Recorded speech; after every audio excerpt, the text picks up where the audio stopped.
నాన్నే ఉంటే ఇలా వదిలేసేవారా అనే ప్రశ్న వస్తుంది బాలయ్యని చూస్తే. అసలు విషయం ఏంటంటే పార్టీ ఆయనది, ఆయన తండ్రిది. ఒకసారి కాదు, 2 సార్లు కాదు, 3 సార్లు ప్రజల నుండి నేరుగా ఎమ్మెల్యేగా ఎన్నికయ్యారు బాలకృష్ణ. క్యాన్సర్ ఆసుపత్రి ద్వారా సేవలు అందిస్తున్నారు కూడా. పద్మభూషణ్ అవార్డు కూడా వరించింది. కానీ మంత్రి కాలేకపోతున్నారు. కనీసం చైర్మన్ కూడా కాలేకపోతున్నారు.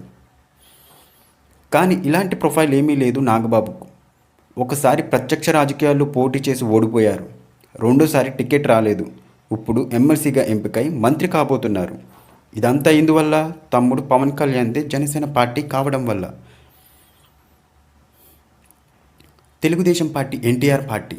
ఆయనే దాని వ్యవస్థాపకుడు. ఆయన కొడుకు బాలకృష్ణ. కానీ కనీసం ఏదో ఒక పదవి లేదు ఆ పార్టీలో.